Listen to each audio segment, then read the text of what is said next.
Hello. Hello. How are you? Good. How are you? How's your connection? Good. Good. It took me a second to get it to load, but I hope I'm in like the best corner of the house next to the router, so we should be Okay. good. And you're in Vermont? In Vermont, yeah. It's Okay. actually my husband's uncle's house, and nobody lives here. It was his great Aunt Lucy's house before that, and it's this very magical house full of many generations of women's things mostly, which is very fun. But when Wow. we came, we thought we'd be here for like a week, and now we live here. So that's a surprise. It's Not strange to me about forever. people who've like skipped town for these other places, thinking that it was only going to be a week or two, and now they've been. Yeah, I know someone who's like living in the middle of the desert in Texas for 2 months. yeah. I mean, It's just there's like, nowhere well, I'd rather be, but you know. yeah. How's it going? Have you been working up there?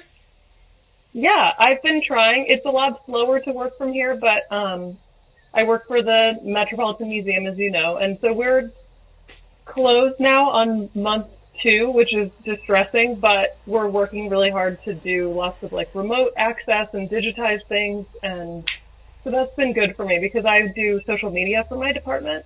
And Okay. I've been like kind of spearheading some digitization efforts in our collections, getting them online and stuff like that. So it looks good for me. I Yeah. have a lot to do. Yesterday I was speaking to my friend Ian, who's a gallery curator, and we were talking about the shift to try to give people online content from museums and Right. how, I mean, sort of what the difference is in that experience and whether it's, I don't know, going to take off after this.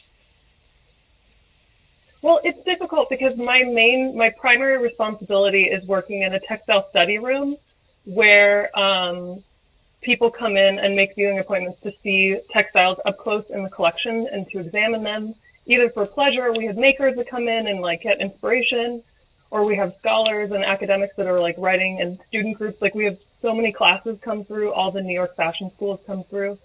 And we always argue to them that you have to do this, that you have to look at things in person because there's so much value to it and you can learn so much from looking at something Sure. that you can't learn from a photo. So it's kind of now a shock that we have to turn around and say, no, wait, we can do virtual classrooms and you can look at everything online and that's fine. But, Yeah. you know, I imagine with we're textiles working in on it. particular, you really do need to get up close and look at them. Yeah, there's so much. My favorite thing I'm doing right now is I have a running appointment every morning from 10:30 to noon. I Skype with our two lace volunteers who are 64 and 88 respectively.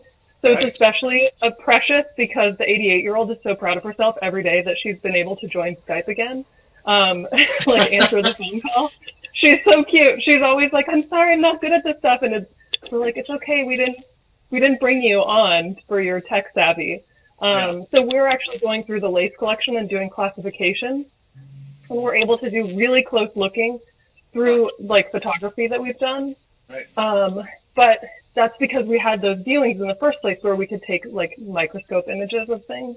Hmm. Um, so it's going to be harder to do. It's going to be really strange to see when museums reopen because they're such, for me and for so many people, it's such a place of solace that people go. Like after 9/11, the Met was packed because people went there as like a respite from everything crazy that was going on, everything that they were feeling, and it's very therapeutic. And so now people want to come to museums, but it's a little it's a little daunting to have big Right. crowds come back. So we'll I'll bet. see. One of my favorite parts of the Met is that little viewing area for textiles, and it's the one that's downstairs and all Right. that. I feel like it's probably one of the most maybe just unappreciated or unknown corners of the museum. Um, and I remember when I first, I mean, I've been going to the Met since I was a little kid, and I remember when I first discovered it, it was like this little treasure, and it's just so unlike any other part. Um, I don't know. Yeah, Every time I have visitors, I drag them down there, and they're like, "What's this?" And I was like, "It's this amazing little yeah, area." no, it's such a little treasure box, and we do get to do really special in-depth shows that they wouldn't allow us to do like on a larger scale. So that's Mm. really nice. But the problem with that is, so our office door is right there, and we are a public, so people can ring the doorbell and come in. And every day, people ring the doorbell and they're like, "That's it? Where's the rest of the show? It's so small." And we're like, "You're welcome. Here's your textile Yeah. show." So it's very people really want a lot more, which is great. But unfortunately, the rest of the textiles are just throughout the museum. They're not like in that one space. So, but we're a little underrepresented in the Met, which I think maybe will change. We'll see. Yeah, I hope Working so. I on mean, it. do you do collaborations with the Costume Institute? Um, Somewhat. We have a lot of pieces that kind of overlap with them, and it's Mhm. confusing to people and confusing to all of us that work there how those are distinguished. Like people assume that I work in textiles, that I work in the Costume Institute, and they don't realize that there's a separate textiles department. But the reality is we're just too big for Mm. things to be combined. But one thing that's maybe a little strange, but makes sense, I think, is that we do have clothing. We also have costume in the textiles department, but it's all like what we call the regional dress collection, for lack of a better term, including like global clothing that's worn sort of more like nationally or like as more traditional wear Right. rather than like runway high fashion stuff, which is what the Costume Institute focuses on. Right. So that's a little strange too, but we are lucky to have it because then scholars of, Palestinian embroidery can come Mm. see our Palestinian dress costumes or like Mexican regional Oaxacan dresses and stuff like that. Whereas the Costume Institute, it's harder to make appointments. So we're Right. glad we can provide access to that at least. But That's terrific. it's a big dinosaur, so it's kind of weird and confusing. Right. So I want to talk a little bit about lace. Lace is one of those decorative arts that I absolutely adore and know very little about, like just like ceramics or wrought iron. I mean, it's something that I admire and would like to know more about. How did you first become interested in it? Yeah, it's so hard for me to answer that question because there is not really one moment that I can. Some lace people have like this aha moment where they went to Belgium and they saw a lace maker on the street and they were like, I must learn that. Um, but I don't really have an aha moment. I just was really drawn to textiles generally, and I grew up crocheting and knitting and embroidering and doing all that kind of stuff. And I actually studied fine art in school because I didn't know that fiber art or textiles was a legitimate pathway for education. Like I really didn't think you could study that until I went to school and saw that was an option. And I think I sort of did everything. I dabbled in um, weaving and like all these spinning, and I kind of tried my hand at just about everything I could. And lace was just elusive. I couldn't find a teacher. I was like, Hmm. in 2011, I was like Googling lace school, and the only thing that came up, at the time, not many lace schools had websites. Now a lot of them, they're working on it. It's not a very tech savvy community, as you can imagine. Right. So we're working on it. The school that came up was actually in Idrija in Slovenia, and they have a lace festival there every year.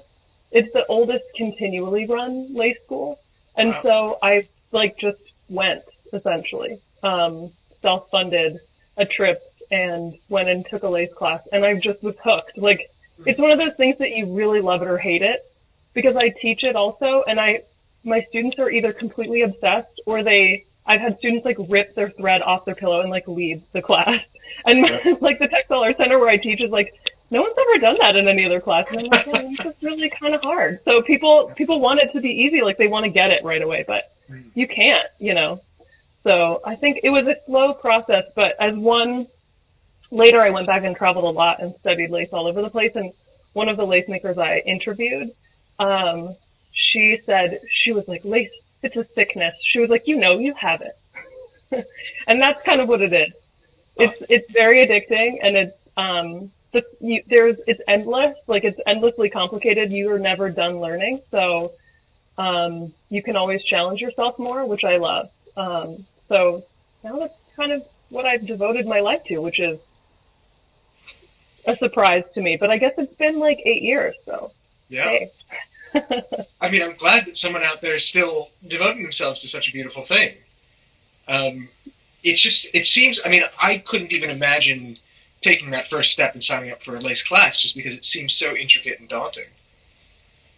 Yeah, I mean, I didn't really know what I was getting myself into, but I also had a lot of other thread skills, and I don't know. I always say like I'm a Virgo, and I don't know. I like really anal retentive fussy things. Like I like doing Google spreadsheets and shit like that everyone else finds really annoying.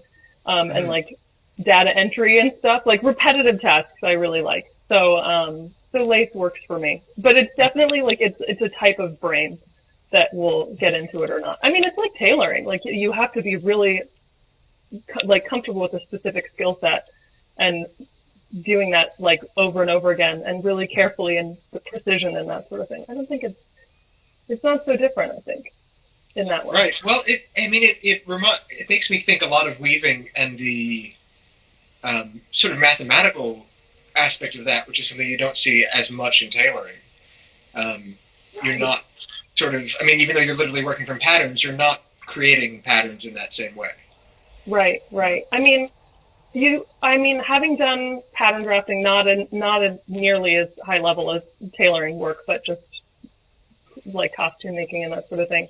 There is geometry involved in that sort of thing, so I feel like you have to be somewhat adept at math, and definitely lace, at least bobbin lace, which is my specialty, which is very different from needle lace, which is the other type of traditional lace. Um, it is very like mathematical and formulaic, and there's something I like about that. Like there's a right and wrong way to do something. I mean, there is also this sort of gentle easing sometimes that you have to know how to do, but there is kind of a right and wrong. And I always liked that. I was always really terrible at things like working with clay where you are it's just you and your hands and there's no right or wrong and you're just sort of fucking around with it. Like that just blew my mind. I couldn't do that. You need to have some kind of constrictions in order Yeah, to work. You need to have limitations. I mean that's I feel right. like common with so many artists. Um, Yeah, there are some people who you can just hand them a piece of paper and a pencil, and they'll go off, and then other people who you have to give them some sort of parameters, otherwise they'll lose their minds. I think I'm kind of like that. yeah. Yeah, and I mean, I did start out as a painter, and I still do paint somewhat, but just for fun. But I don't. So that kind of goes against my theory of my what I prefer to do. But I still have this sort of calculated way of working. I know what I like to paint, and I tend to just do that. So you Yeah. know, Tell me a little bit about the different kinds of lace, as someone who doesn't know very much about it. my God, it's like Sure, it's it's an endless lace rabbit hole. It really goes on forever. Um, but lace, it's kind of the type that I work with is bobbin lace predominantly, and it's actually originated from kind of pessimetry, like braiding techniques. So like the gold braid and stuff that you'll see on like military uniforms and stuff like that. Like that sort of pessimetry making is a relative of bobbin lace. But basically, the braiding became so complicated that at a certain point in the around 1500, someone thought, well, we have to organize these threads better, and so they attached wooden bobbins to them. So you're basically braiding them in various forms. But that has just exploded into this huge variety of different kinds and that sort of thing. And then there's needle lace, which is essentially like embroidery. But it's without a fabric base. So you're stitching onto the pattern itself. First, like on a cardstock or something, first you put down couching stitches around the outline, and then you can do stitches into it. And that the Italians originally called punto in aria, or stitches in air, because you're just embroidering into the air, which they've then turned into these elaborate, like Baroque laces that are really three-dimensional, like the ones you see Louis XIV wearing, like the big three-dimensional cravats and that sort of thing. Some of those have as many as like 10,000 stitches per square inch. So they're really, you know, really incredible. Yeah. That's Uh, amazing. yeah.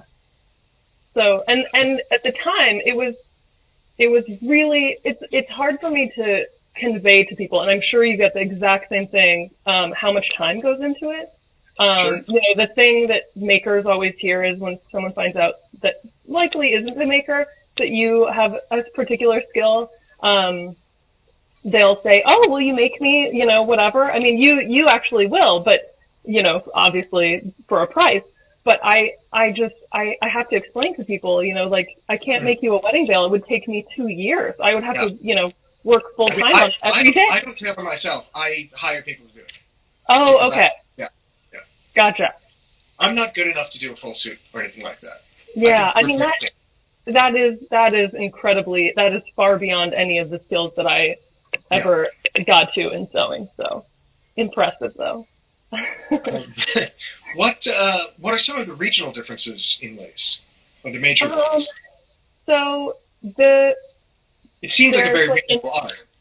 it is very regional, but it's kind of once you dig a little bit, you start to see that it's really hard to things get named by region often because it's the easiest thing to associate. But oftentimes it was just sort of whatever was most fashionable became popular all over the place. So people in different regions would adapt. So there are things that are like related families of laces, and then there's also people kind of knocking each other off and stuff like that. So it makes it really hard to do identification and that sort of thing. But in Iberia, the kind of lace that I learned originally in Slovenia, it's a kind of tape lace where they use very few pairs so you can work a little bit more quickly. And they use this tape to sort of like squiggle around and in outlines to like form a pattern, which um, it kind of originated out of Milanese laces. I feel like I want to show, like, I wish I could show everyone what I'm talking about, but certainly I don't have any examples of like 17th century Baroque lace hanging around, unfortunately. So. Yeah. And then they do make lace. It's become pretty global, thanks in some part to, like the Spanish took it to South America and also to Puerto Rico. There's a lace museum in Puerto Rico, actually. And in fact, a friend of mine is from Sri Lanka, and she has lace makers that work for her clothing line that make handmade Sri Lankan bobbin lace. So it's really become a very global thing. And what I particularly love is that in South America, like in Brazil, in Recife, where they make bobbin lace, they use like a rainbow of colors. Because, European lace is you think of it as being white or maybe black. But, traditionally it's white linen. And there's something very beautiful and wonderful about that. But there's something also that I love about this really kaleidoscopic color that you see coming out of South America. They've really made it their own. So now it doesn't look like a European thing anymore, which I love. Yeah, So. that sounds beautiful. Are there regional differences that come across in the patterns themselves? Yeah, and in fact, there are different regions that are UNESCO heritage protected. So like they have their own sort of like trademark patterns. Like in Croatia, they have like the sundial pattern and stuff like that you'll see. But that's for better or for worse, right? Because then if a Croatian lace maker makes a new pattern, then it won't necessarily be part of the heritage protection. Mm-hmm. So it kind of discourages creativity in that way. But I mean, people still design and make things all the time. So, but today I think really what I would love to amplify is all of the contemporary lace makers that are out there that are using traditional techniques to do like really incredible and new things and not just regurgitating historical patterns. Not that isn't incredible, because those are really complicated, but there are people that are really making their mark on it and doing really incredible things. Like a good friend of mine in South Africa, Pierre Fouché, he does these really incredibly intricate and elaborate large-scale lace hangings that are mainly homoerotic portraits of his friends. And they're so incredibly realistic. It is unbelievable. I mean, he is just so like gold. Someday I'll get to that. But he's really doing amazing work. So I'd love to hear more about contemporary lace makers and what they're doing. Well, I did work on a little lace show that was at the Hunterdon Art Museum in New Jersey in 2018. That was curated by one of the volunteers at the Met, actually, Devin Tyne, who I'm still talking with every day. And she put together a selection of some of the greatest like contemporary lace artists. A lot of it started in like the Czech Republic in the early 20th century. There's like Wiener Werkstatt laces. There's all these different movements have their own like Dagobert Pekka designed lace as well as all the other things that he did. So there's the early contemporary scene is very much connected to like the early modern art movements, which is really cool. And then from there, people just kind of went crazy with it. But it's interesting that it was never really included in the sort of fiber arts revolution of the 60s and 70s.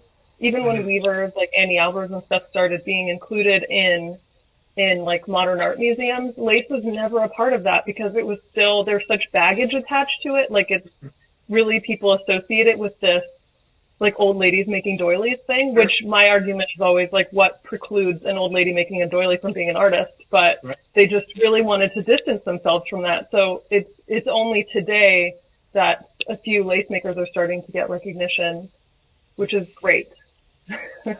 Yeah, that's really fascinating. Are they mostly artists who worked in different mediums who then discovered lace, or are they people who started out doing lace and then realized they could create, amazing art with it? I think there are people like me who sort of dabbled in many things and then ended up arriving at lace and becoming really obsessed with it. It is one of those things that it just takes so much of your time that you have to be so committed to it in order to decide that this is a medium that you want to work in. One of my other favorite lace artists, Penny Nichols, she's done super amazing work. She's a needle lace artist. She just did a self-portrait that took her 2 years, and it's like this big. And she works like every day. So it's hard to turn around a portfolio to show as a lace maker. People always ask, oh, did you make that? Did you make that? And the truth is all the lace I've ever made fits like in an envelope. I have not much to show for the 8 years of work. Isn't that frustrating? Well, I saw you were talking with Brittany the other last week, and she was talking about how it's the process of making a piece of artwork that you're happy with is so slow, and that maybe you'll have like 30 works of art in your life that you're proud of. And I feel the same way. I'm like, if I make 10 pieces of lace in my lifetime that I really love, that are my own designs, and I'm working on some of that right now, but that is good. 10 would be amazing. That would be huge. Even 5. That's lovely. 10 would be good. It's like writing 5 books would be great. That's like right. It takes a long time to do something like that. Yeah, it takes a long fucking time. Yeah, I read I've been getting into novel reading in quarantine because I'm such like a history nerd. I usually only read nonfiction, and I read Donna Tartt's The Secret History because it's set in Vermont, like near where we are, and I just couldn't resist. It was the perfect place to read it. And she said herself she only has 5 books in her. She writes one every 10 years, and I'm like, that's kind of okay. I'm okay with that. Yeah, that's nice. I mean, yeah, I'm always sort of baffled by people. I mean, it's like Stephen King, who can put out 2 books a year and that kind of thing. Oh my God. Yeah, I do admit that I'm often gripped with this like existential anxiety that I have more ideas than time and that I'm going to die before I do all the things that I have in my mind. But I think that's pretty common. I think that's pretty common. For creative people. Yeah. And now we're all in isolation thinking, oh, I'm going to be so creative. I'm going to do all this stuff. But instead I'm just like frozen with anxiety. And I've done some work, but not to the level that I would have liked. But I'm also working full time. So trying not to be hard on yourself. It's a journey. Is there a way in which, I mean, you've kind of already answered this question when you've told me about these contemporary artists working in lace. So I guess, in what ways can lace express things that might be unexpected from something like that? Oh, that's a great question. As an art form. I mean, it has so much potential, and I'm really drawn to it because of all the baggage that people have with lace. It really perfectly as a textile culturally embodies this whole like virgin whore complex that is really interesting to me as far as like femininity goes. Like it can both be a doily in your grandmother's couch or it can be lingerie or a bridal veil or something. So it's very strange what we've projected onto this innocent, web of threads essentially that emerged in some convent, and now it has all this symbolism. I also think the gender aspect is really the most interesting to me. And I think that artists like Pierre Fouché, who is a gay man making lace, I mean, it's the perfect medium for him. It's very powerful in terms of the way that his work is. But because when it was originally made, it was completely non-gendered. It was totally popular, equally popular with men. And now hopefully we're moving in that direction again. But I would love to see more men in lace, more people in lace in general. But. Yeah. I'm fascinated with the idea of somehow expressing masculinity with lace, expressing your own personal masculinity or ideas about masculinity with lace. I'm sort of racking my brains trying to think if I've ever worn anything with lace, and I don't think I have. Yeah. I've worn a lot of clothes. Well, it's a particular thing to mix into your wardrobe, I think. Even I don't wear necessarily that much lace, or at least if I do, it's always really machine made. And then people ask me, "Oh, well, did you make that?" And no, I didn't. Right. If I made this dress, I would have posted about it on social media for 6 years. You would have never heard me shut the fuck up about making this whole lace dress. I'm sorry, I didn't make it. Yeah. Yeah, I mean, as far as menswear goes, yeah, it is. It's interesting. It's a complicated thing, but it doesn't have to be the traditional white frilly thing either. I mean, it can be very geometric and it can be very abstract. There's another contemporary lace artist I love, Veronica Irvine, who's actually she has a PhD in engineering. No, like mathematics, some crazy thing that I can't fathom. She is currently a fellow at Princeton in their architecture department, working on creating architectural structures using bobbin lace, like interlacing, as a foundation so that they become really sturdy and earthquake proof and stuff. But she has created this computer algorithm to make endless lace patterns, which is so like wildly interesting and not what you would expect of it. But she actually proved with her algorithm that there's an endless number of lace patterns possible, which is really cool. So, and they don't look like, I mean, they're not like flowery, whatever, which is what I like. They're all different geometric and abstract things. So who knows? Maybe we'll be manufacturing that for men someday, but we'll see. I mean, I imagine computers would lead to a whole new understanding of lace and things you can do with it. Yeah, in fact, there's an online thing that somebody set up where you can create your own patterns just through, it's called Ground Forge. And you can just like type in what stitch you want each intersection to make, and the computer will produce like the lace pattern for you so that you can print it out and make it. So there's a lot happening with technology. But admittedly, I am not the most tech savvy person. I consider myself a bit of a Luddite. So I'm definitely more on I draft by hand with a pencil and graph paper. Right. Like, I'm not the tech savvy one, but I totally appreciate all that people are doing in that regard. I think it's super cool. Following on from what you were saying about your friend using her lace knowledge for architectural purposes, I wanted to ask, I'm sort of curious as to what some other unexpected applications of lace might be. That's a good question. Will you hear about, like, in the medical field, people, now there's this, like, dearth for doctors and medical staff and having really fine motor skills and hand skills, like, that you learn through sewing and knitting and that sort of thing, that people aren't growing up doing that as much anymore. So, which seems to be rapidly changing even during this current moment, which is pretty cool. But so they've had to bring in like weavers and that sort of thing to create structures for like surgical purposes. Like, I think it was like knitted, like some sort of like cellular flesh that was knitted by some incredible like artist, or there was like Peruvian weavers that were making parts of like an esophagus for surgery or something like that. And lace is very cool because what I like about it is in weaving you have the warp, which is perpendicular, and then you have the weft, which is the thread that goes back and forth across the loom. And but in bottom lace, it's like off-road weaving. You can do, the threads can go anywhere you want. So you're free of that perpendicular structure. So I think it would have a lot of applications because it can be formed into three-dimensional shapes without cutting and sewing. But you would just have to design that. So not easy. Yeah. I imagine there'd be lots of applications for things like medical meshes and artificial grafts and that kind of stuff. Yeah, definitely. I'm sure people are looking at it. Also, I do know somebody that works at Nike who is working on, they have the fly knit shoes that are like flat knit on a flatbed knitting machine for minimal waste. So she's working on having them make bottom lace, like structure type shoes, so that they have no waste, so that they don't even have to be sewn together. They can just be made in the third dimension, which is cool.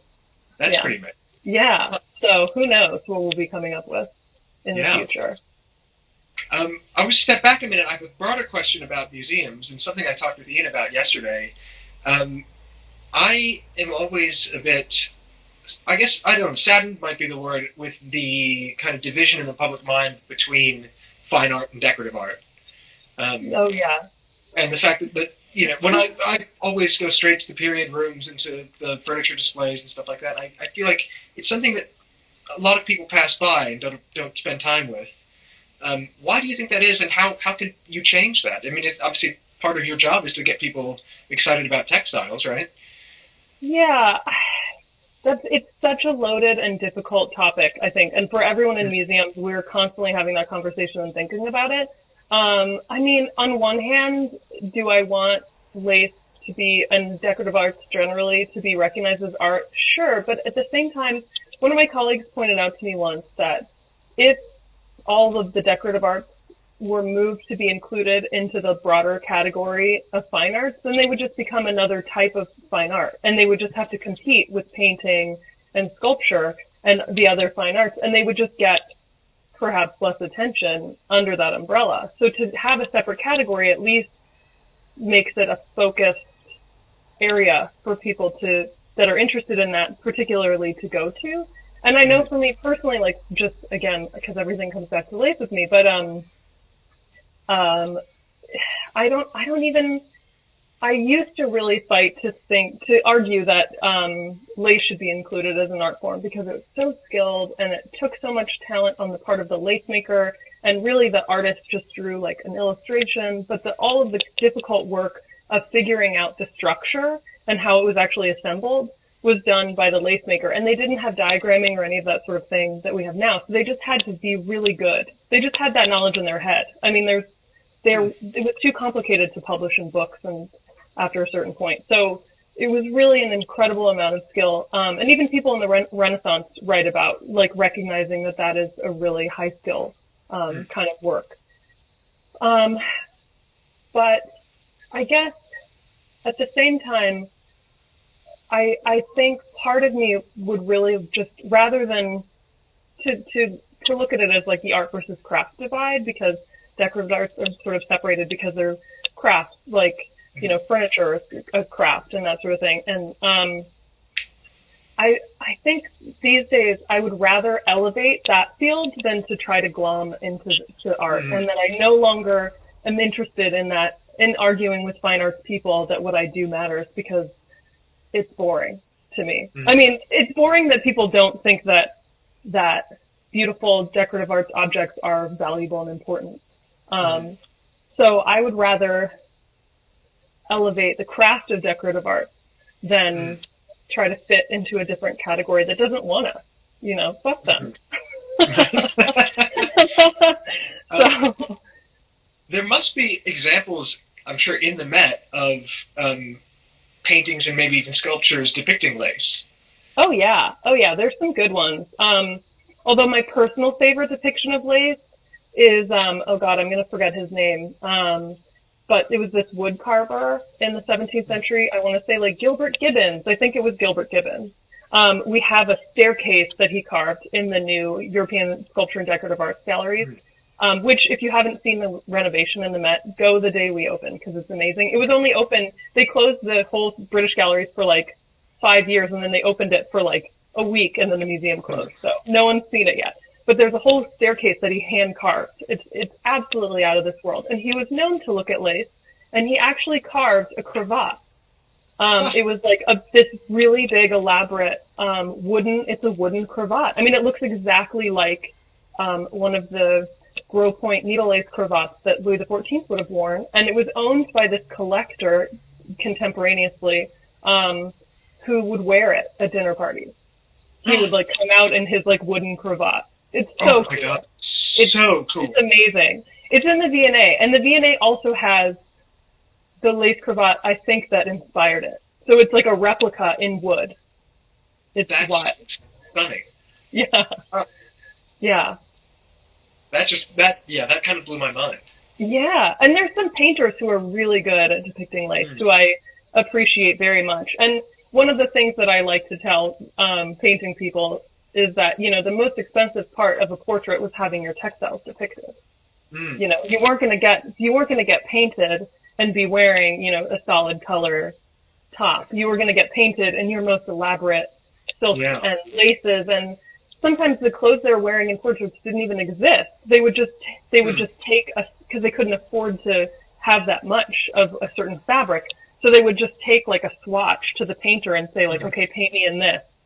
You know what I mean? So my argument is, well, the painting is valuable because of the textiles that are depicted in it. So yeah, I didn't know that. I kind of love that. You could just go and get the painter to dress you in whatever you wanted. Oh yeah, we think people are so vain now with like selfies and Photoshop and all this shit, but people have always done that. It's fun to go back and read commentary of like when paintings were shown publicly after they were completed, after portrait commissions were completed. The public will comment like, "Oh, that doesn't really look like them. She made herself look so good, but she doesn't really look like that." Right. Yeah. So, yeah, it's pretty funny. How does lace come and go in fashion in terms of being part of trends?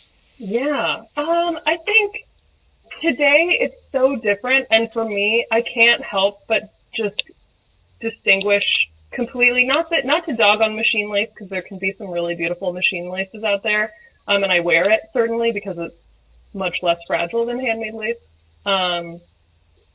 But it just to me it's not the same thing anymore. So even if it comes in and out of fashion, it's kind of it's mostly machine knitted. Even the early lace machines that were using jacquard technology that came about in like the 1830s, which is the Lever's lace machine. Even those factories have gone out of business. I mean, they were doing gorgeous, elaborate stuff like in the Victorian period, like the big Chantilly shawls. They could make incredible machine lace. But a lot of those manufactories are now museums. There's one in New Jersey that just like turns the machines on to like, I don't know, just to bring groups through and show them this is what a lace factory is like, but they don't actually sell anything because it's too expensive. So the lace we have today, it's just not to be a complete lace snob, but it's a separate category. It's like the lace now and like real lace. Sorry. Okay. I still wear it. Sorry to the machine lace, not you know, not that it was feelings, but somehow I feel that I should apologize for that. Are there designers, are there couturiers who use hand lace still? There is only one at the couture level that I know of, which is tragic because there are great lace makers out there, and there are communities of lace makers that are producing garments and stuff, you know, like in Eastern Europe in particular. There's a lot of people doing that. But the only couturier who uses handmade lace is Uliana Sergenko. She's Russian. She shows in Paris. And she has definitely done some collections with Vologda bobbin lace, which is a lace town in Russia that has a school. It's very famous. They have like a master's program where you basically enter the school and you design your own lace gown. And when you finish it, you get your diploma. Then you have a master's. Wow. Yeah. How long does that take?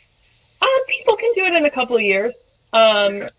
That's all you're doing. So, you know, if you look at it every day, you know. But so she's hired them to make lace before. And actually Beyonce wore one of the Uliana Sergenko lace dresses, which lace makers just love. I mean, they're thrilled with that sort of information. So. Yeah. But in Italy and stuff, there's so many designers that could be using machine lace that aren't, or handmade lace, pardon.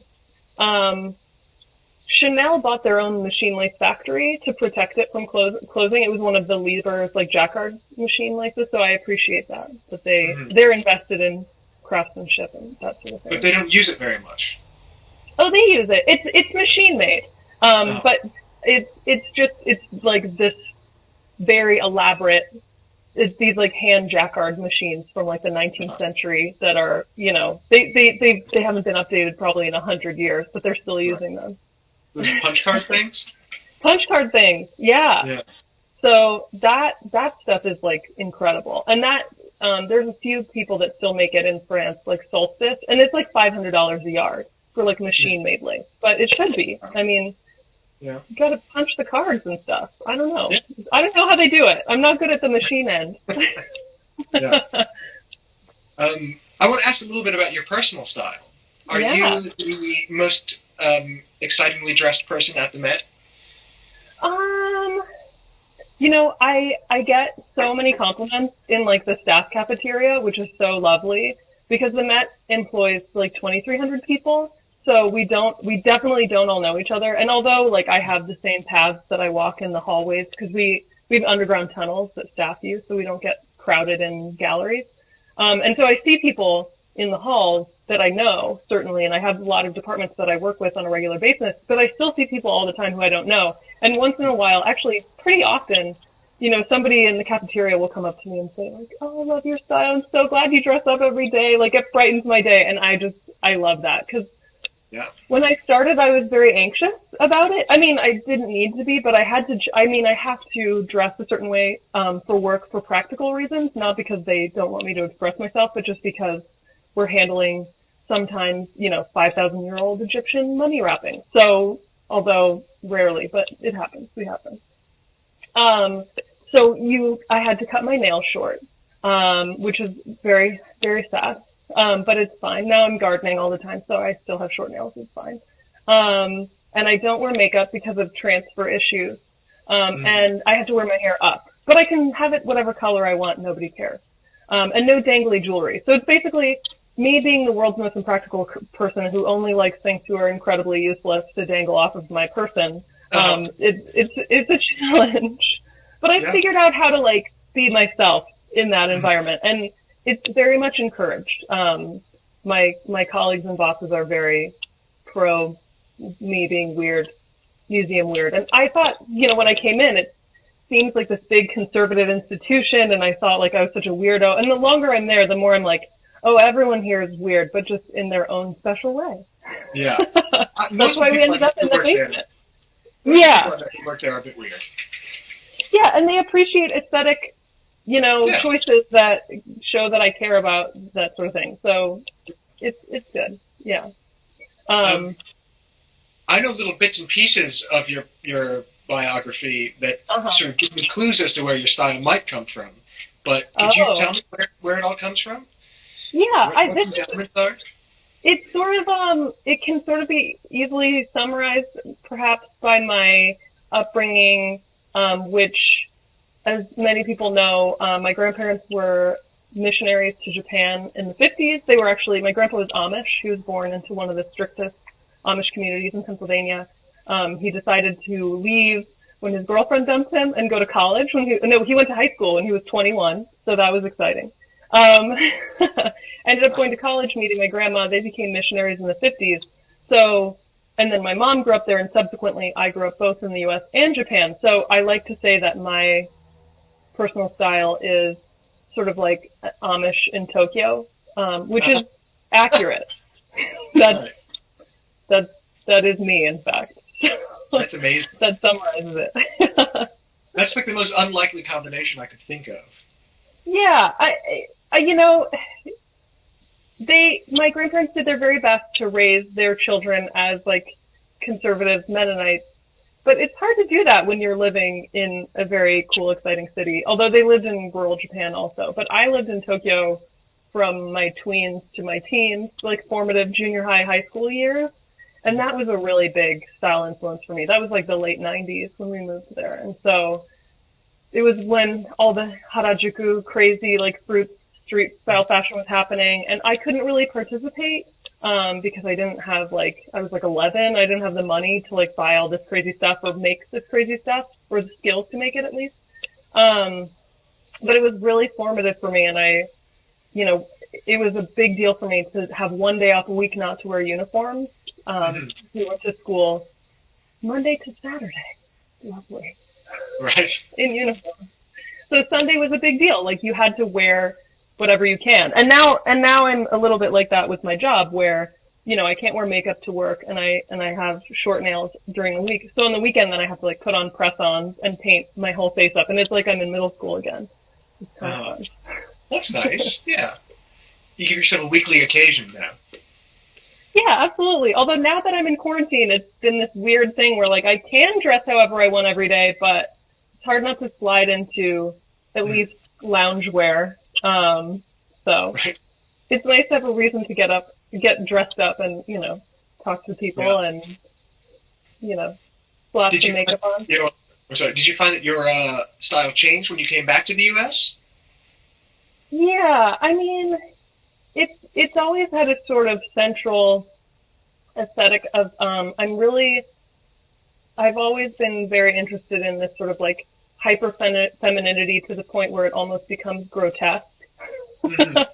Like taking the like pink dress and high heels and lace and pushing it almost beyond what Sure. Our gender expectations are for us in society, beyond what makes people comfortable. So that's been sort of like a running channel for me. But I've done, all sorts of, I had like high school goth phase and like pseudo punk phase and like all different versions of myself. Yeah. Yeah. Sorry. No, continue. Oh, no. Go ahead. I'm curious about your color palette. You've got such wonderful colors that you use. You use these lovely sort of soft faded pastels all the time.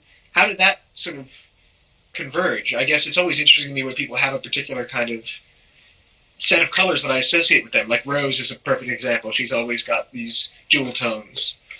Oh, yeah.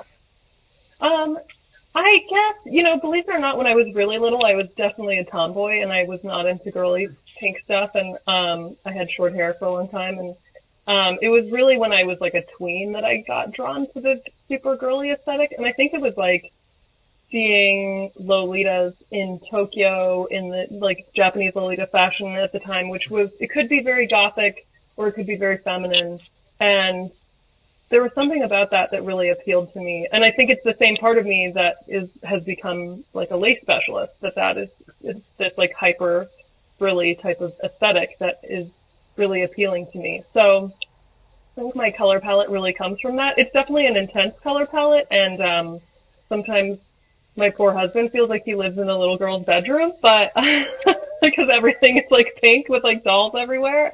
But okay. What can I say? That's what I like. It's just, for me and for so many of us in the community in New York and beyond, of people that are interested in dressing up and self-expression in that format, it's kind of like the way that I dress is like, it's a part of me. It's like innate. Like I couldn't not be this. It's not something that I take off. I don't like dress up for events and then wear jeans on other days. Like I don't own jeans. I don't wear pants. I don't, and it's not to be pretentious or like to that people do that, but it's just, I can't escape myself, I guess. I know the feeling. I've made a career interviewing people with that same affliction. Yeah. What does your husband dress up? Yeah, he actually works in fashion, so it's very appropriate. But his aesthetic is so totally different than mine. He works in like streetwear, menswear design, and he's really interested in also Japanese streetwear, but definitely more like baggy jeans and chains and big T-shirts and that sort. But they're all like, the fashion version, like Rick Owens and that sort of thing. He would be super annoyed at my description of him. Sorry, Brooke. But alas, that's what happens. But So, but the thing that we do joke about having in common is that we both kind of dress like oversized toddlers, but in a different way.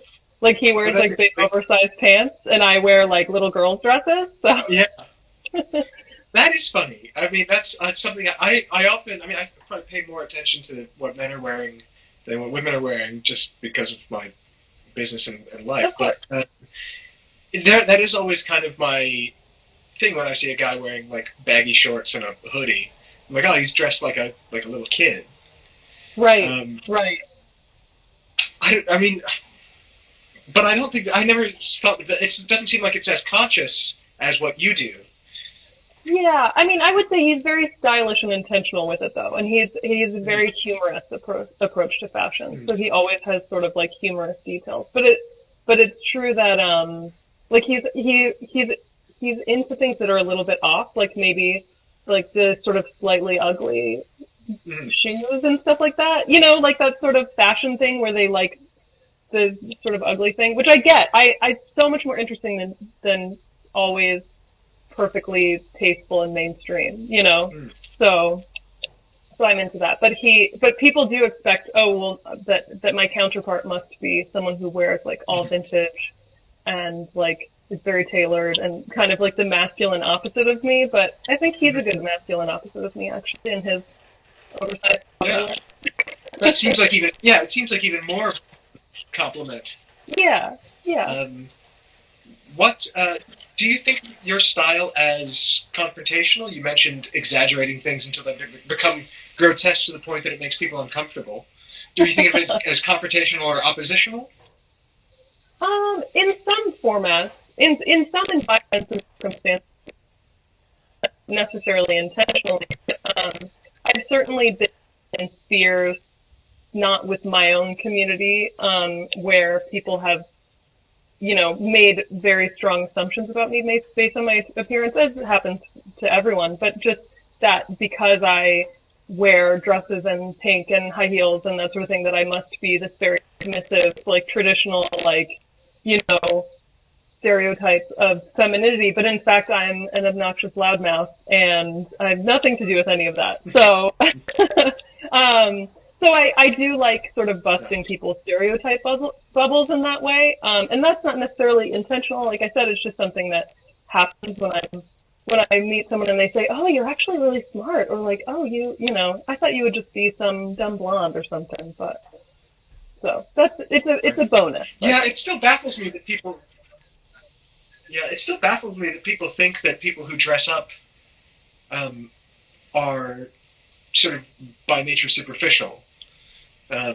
Because I think it says quite the opposite about someone if they take if they pay that amount of detail to pay that amount of attention to something that everyone else kind of just treats as a ordinary thing. Right. You know, it's I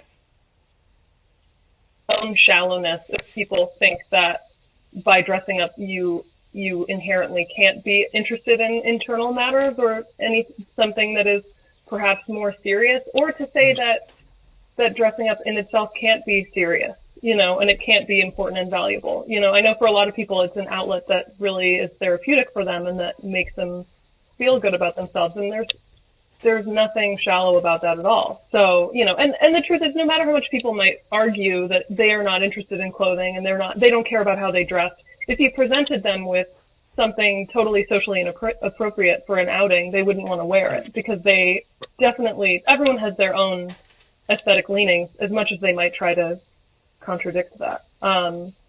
Which is why this sort of like, I always felt like the effortless chic thing that was pushed by Vogue and things like for years was just the antithesis of my identity and my interest in fashion, because nothing is effortless. Like it's totally a lie.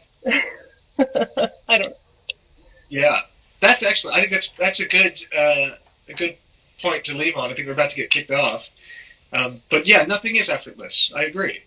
Yeah, and it's there's no shame in putting in effort either, and in not to do. It's not one way or the other. Neither is a superior thing. But yeah, I'm glad that we've moved towards maximalism, and people are more Yeah.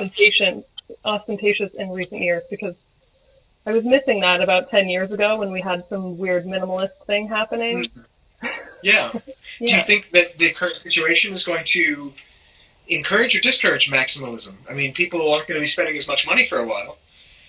Yeah, but I think people are going to miss dressing up and occasion wear, and I think that I keep seeing fashion people circulating these theories that this is actually going to spawn a more interest in formal dressing and dressing up, because people have been quarantined in their pajamas for months, so they'll want to escape that and counterbalance. And I think there's some truth to that. So I hope we see people dressing up more, or even if Yeah. they just have a fancy face mask instead of a plain one. I don't know.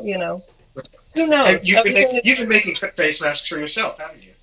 I have not made any myself because I don't have my sewing machine with me, but I've had some generous friends send me some, which is very needed. So I'm grateful to them. Yeah, I've been admiring them on your Instagram. Thank you. Yeah, I will take any other accessory that I can get, and I will make it my aesthetic and put it on my face. That is fine with me. It helps. I just got paused there for a second, but. Sorry. Okay. What were you saying? Oh, I'm sorry. I cut out there. I don't know where my service cut out for a second. Oh. Okay. But yes, more ornament for all of us, I think. Yeah, I agree. I think hopefully the age of the everything looking like an Apple store is coming to an end. Yeah, I'm ready for that.